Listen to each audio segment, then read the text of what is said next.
उमेदवारी जाहीर झाल्यानंतर कृपाशंकर सिन्हांनी घेतली आहे फडणवीसांची भेट। कृपाशंकर सिन्हा यांनी यूपीतील जौनापूरमधून उमेदवारी त्यांची जाहीर झाली आहे। भाजपच्या पहिल्या यादीत कृपाशंकर सिंह यांचं नाव समोर आलंय।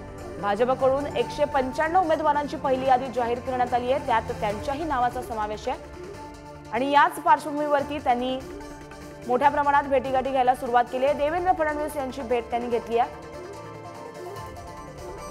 यूपीतील जौनपूरमधून त्यांना उमेदवारी जाहीर झाली आहे। भाजपच्या पहिल्या यादीत कृपाशंकर सिंह यांचं नाव आहे आणि यूपीच्या जौनपूरमधून त्यांना उमेदवारी मिळाली आणि याच पार्श्वभूमीवरती त्यांनी उपमुख्यमंत्री देवेंद्र फडणवीस यांची भेट घेतली आहे। मुंबई कर्मभूमी असलेले भाजपचे नेते कृपाशंकर सिंह यांना जौनपूर उत्तर प्रदेशातून उमेदवारी देण्यात आली। आपल्यासोबत स्वतः सर आहेत। सर, पहिले तर तुमचं अभिनंदन उमेदवारीबद्दल। कर्मभूमी मुंबई राहिली आणि आता लोकसभेसाठी थेट उत्तर प्रदेशला जावं लागतंय। खरोखर महाराष्ट्रामध्ये जेव्हा मी फिरत होतो, महाराष्ट्रामध्ये आले त्यावेळी मला मराठी भाषा मला माहितीच नव्हता, पण ज्यावेळी महाराष्ट्रामध्ये आईने जन्म दिला आणि मौसीकडे सगळे मिळत असताना मराठीमध्ये म्हणे आई मरू मौसी जगो, पण कोणी मरू नये, पण मौसी जगलीच पाहिजे। हा मौसीचे प्रेम कृपाशंकर केले।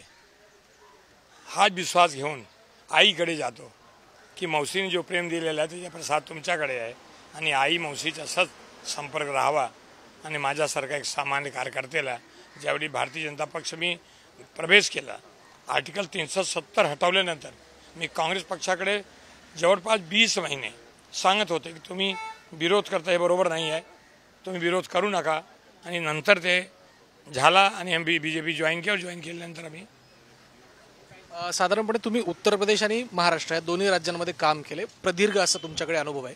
या दोन राज्यांमधलं पॉलिटिकल कल्चर, निवडणुका लढवण्याचे जे काही तंत्र असेल, या सगळ्यामध्ये काय फरक जाणवतो?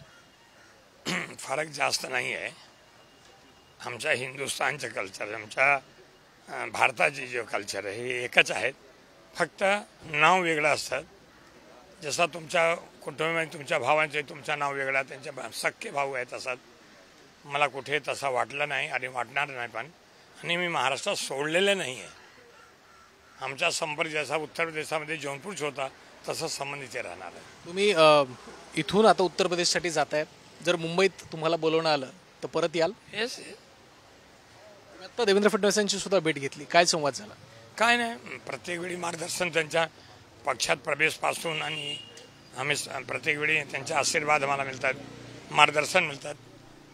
उत्तर प्रदेशमध्ये जौनपूर जायच्या पूर्वी साहेबांना भेटून आम्ही एक मार्गदर्शन घेतला, आशीर्वाद घेतला आणि त्यांनी सांगितलं की 48 महाराष्ट्राच्या आणि एक जौनपूरची सीट हे 49 आमच्या महाराष्ट्राच्या आहेत। म्हणजे जौनपूरची जबाबदारी फडणवीसांनी स्वतःकडे घेतली असं म्हणू शकतो? स्वतःकडे घेणं, मार्गदर्शन त्यांच्या तसंच राहील। जसा 48 ठिकाणी असतील तसा 49 ठिकाणी जौनपूर असतील। पक्की बोलणार काय ते येणारच। थँक्यू सो मच, खूप खूप धन्यवाद आमच्याशी बातचीत केल्याबद्दल। व्हिडिओ जर्नलिस्ट विकी सह, मी ओम विष्णू, पुढारी न्यूज, मुंबई।